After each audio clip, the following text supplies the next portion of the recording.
آخری سانس تک عقیدہ حق پہ استقامت نصیب فرمائے، موت کی ہچکی ہو زبان پہ ورد علی ولی اللہ جاری فرمائے، قبر کی پہلی رات ہو زیارت امیر نصیب فرمائے، قیامت کی صبح ہو شفاعت شبیر نصیب فرمائے، وارث کریم کے ظہور میں تاجیل فرمائے، دعائیں قبولیت تک پہنچائیں، سہارا درود کا لیں، بلند آواز سے صلوات پڑھے اللہ۔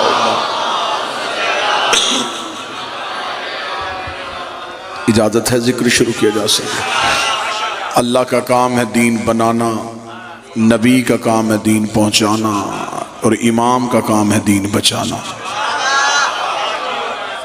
دین اللہ بناتا ہے، پہنچاتا اس کا رسول ہے، بچاتا اس کا امام ہے۔ دین بھی اللہ بناتا ہے، نبی بھی اللہ بناتا ہے، امام بھی اللہ بناتا ہے۔ بندوں کا بنایا دین بھی ٹھیک نہیں ہوتا،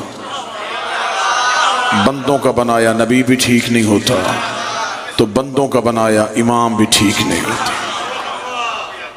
بندوں کے بنائے دین میں بھی غلطی، بندوں کے بنائے نبی میں بھی غلطی، بندوں کے بنائے امام میں بھی غلطی۔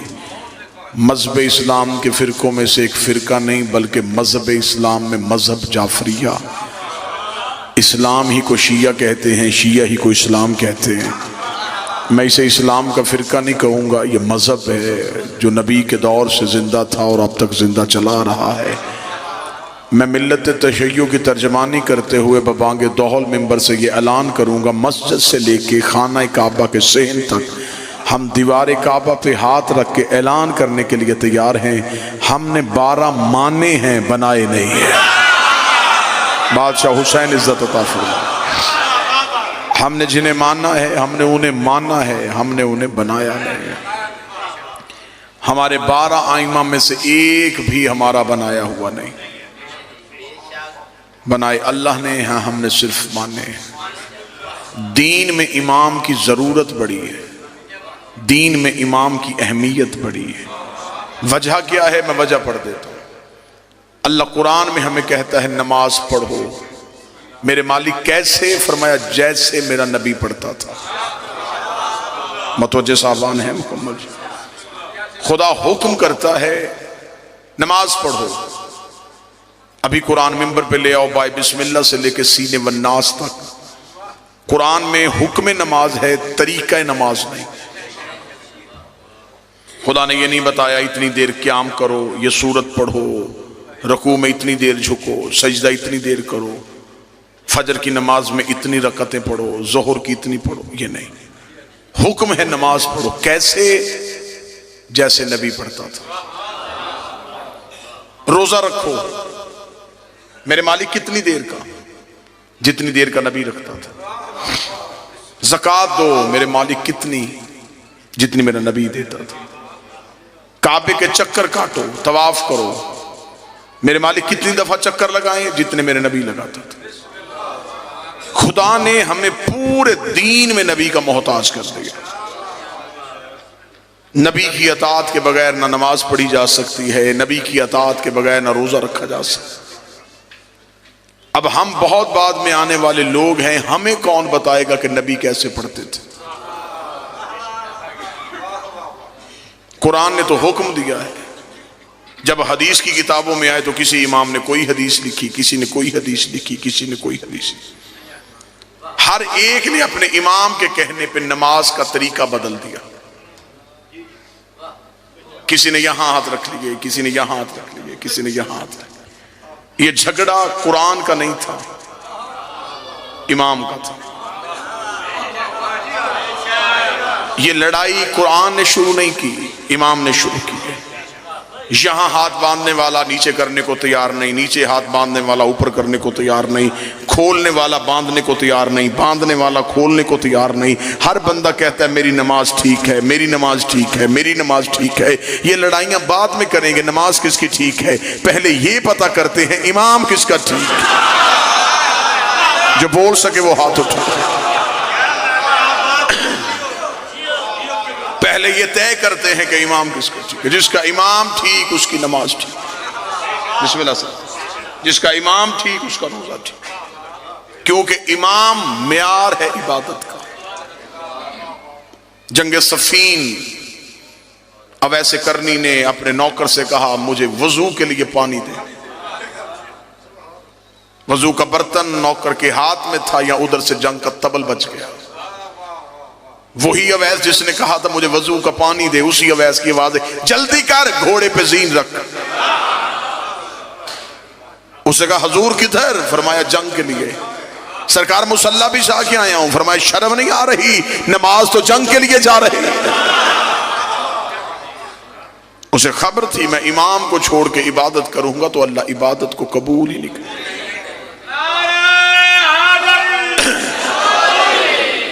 جو نتیجہ دینا چاہتا ہوں وہ نتیجہ جیسے جیسے آپ توجہ کرتے جائیں گے نتیجہ قریب ہوتا جائے گا.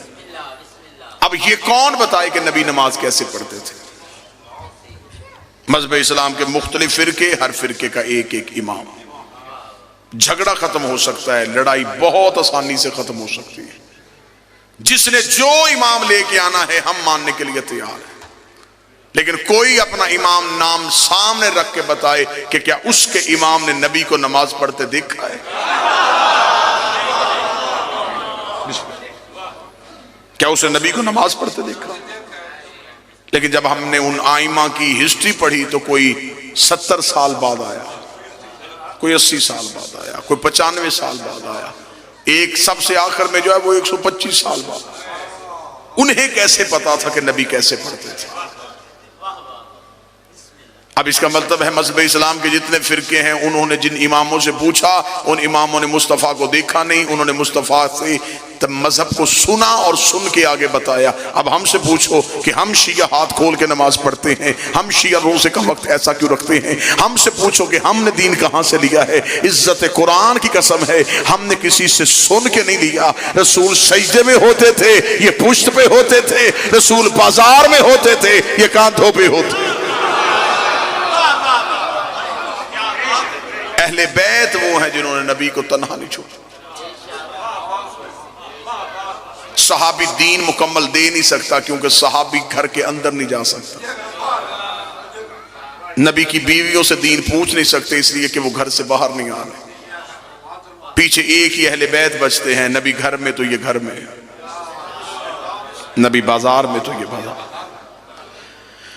پہلا نتیجہ آسان ہو گیا، دوسرا اس سے بھی آسان ہو جائے گا اگر توجہ یوں ہی رہی.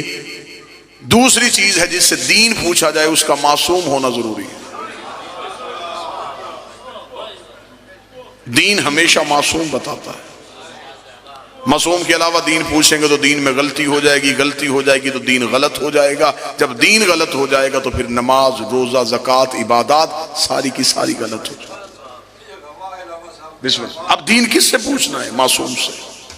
عزت صحابہ کے بل پاس کرواؤ، ناموس صحابہ کے نام پہ لوگوں کی گردنیں کاٹو یا گھر چلاؤ. کوئی مولوی میری آنکھوں میں آنکھیں ڈال کے بتائے صحابہ کی عزت ہے، اطاعت نہیں ہے. عزت ہے، اطاعت نہیں. اطاعت کیوں نہیں؟ اطاعت ہے معصوم کی. صحابی معصوم نہیں. دین ہمیں لینا ہے معصوم سے. ہمیں جانا پڑے گا معصوم کے دروازے پہ، کیونکہ غیر معصوم کی بات میں غلطی ہو سکتی ہے، معصوم کی بات میں غلطی نہیں ہو سکتی. میں تقریر کروں، تقریر کرنے کے بعد کہوں کہ میرا مجمع جو میں نے تقریر کی ہے مجھے سنائے، تو میری تقریر میں اور آپ کی بتائی ہوئی بات میں فرق آ جائے گا. آپ مجلس سن کے باہر جائیں گے، آپ پورے چکوال میں پھیل جائیں، لوگ پوچھے کدھر تھے؟ پدراڑ تھے. کیوں؟ مجلس تھی. کس نے پڑھا؟ ایک خطیب آیا تھا. کیا پڑھا؟ میری تقریر آپ نے اپنے انداز میں سنائی. تقریر ایک تھی، باہر نکل کے 500 حصوں میں تقسیم ہو. قصور میرا نہیں، جتنے راوی بدلتے گئے. تو بیٹھا ہے تو نتیجہ تو قریب ہے. جتنے راوی بدلتے گئے اتنی تقریر بدلتی. کسی نے کہا مجھے 24 نومبر کی آصف علوی کی پدرہاڑ میں کی ہوئی مکمل تقریر چاہیے. اس سارے مجمع میں سے ایک ایک بندے کے گھر جائیں، کہیں سے پوری تقریر نہیں ملیں گی. ایسا ہے یہ؟ کوئی ایک جملہ بتائے گا، کوئی دوسرا جملہ بتائے گا، کوئی موضوع بتائے گا، کوئی لفظ بتائے گا. تقریر میری تھی، سنی اس مجمع نے. 5 منٹ بعد یہ مجمع بھول گیا. 2019 جدید ترین دور، سائنس بالکل ترقیوں کے عروج پہ، انسان دنیا ہتھیلی پہ لے کے پھر رہا ہے۔ اتنی ترقیوں کے باوجود میری 40 منٹ کی تقریر اتنے پڑھے لکھے بندے فوراً بھول گئے، نبی کی 23 سال کی تبلیغ چند دن پہلے بدھ چھوڑنے والے بندوں کو یاد کیسے ہو سکتی؟ بسم اللہ۔ آپ میری بتائی ہوئی تقریر میں فرق ڈال سکتے ہیں، تو کیا انہوں نے نبی کی بات میں فرق نہیں ڈالا؟ آپ میری تقریر میں فرق ڈالیں گے تو کوئی مسئلہ نہیں بنے گا، لیکن جب انہوں نے نبی کی بات میں فرق ڈالا تو اس فرق نے فرقہ بنا دیا۔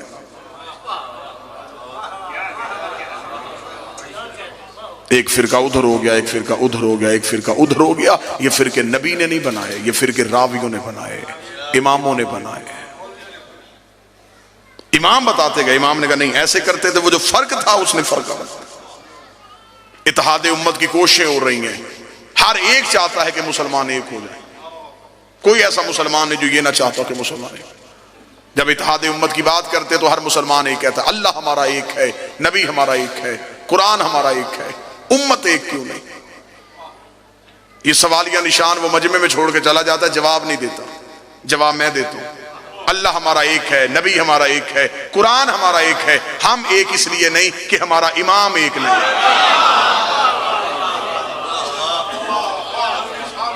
امت ایک ہو جائے گی جس دن امام ایک ہو جائے گا، اور ہمیں انتظار ہے کہ جب امام آئے گا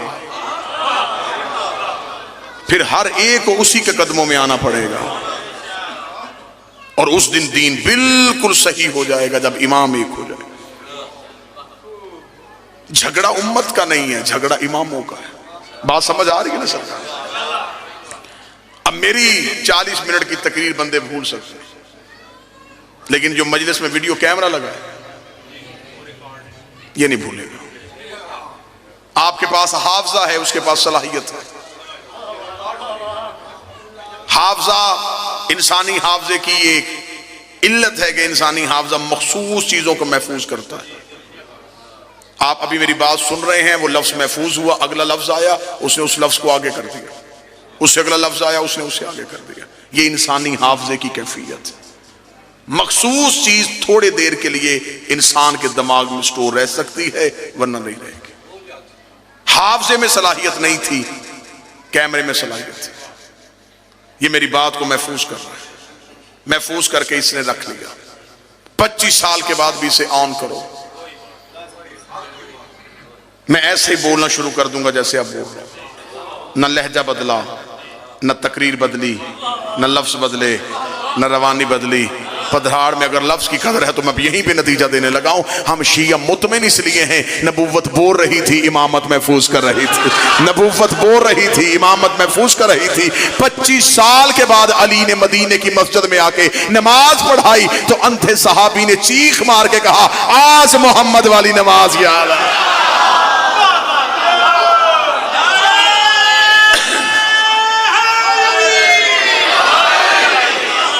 آج ہمیں نماز مصطفیٰ یاد آ گئی، آج ہمیں محمد کی نماز یاد آئی۔ کیوں؟ اس لیے کہ امامت میں غلطی نہیں تھی۔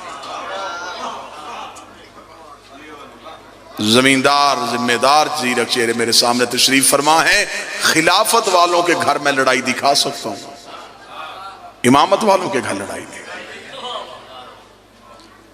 میں باپ بیٹوں کے ہاتھوں قتل دکھا سکتا ہوں، خلافت والوں کے گھر۔ حکومت کے لیے بھائی کا خون کرنا دکھا سکتا ہوں، لیکن خلافت والوں کے گھر حکومت کا لالچ تھا نا، طاقت کا لالچ تھا۔ امامت والوں کے گھر یہ لڑائی نہیں۔ جاؤ جا کے شیعہ مذہب کی ساری تاریخیں چھان مارو، کسی امام کے 18 بھی بیٹے تھے، امام کے جانے کے بعد امامت پہ لڑائی نہیں ہوئی۔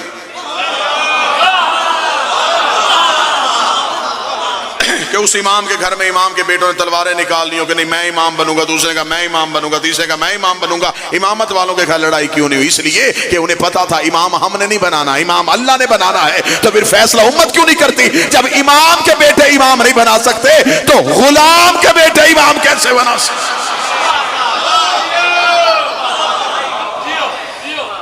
امام چننا ہمارا کام نہیں، بنانا اللہ کا کام ہے، ہمارا کام صرف ماننا ہے۔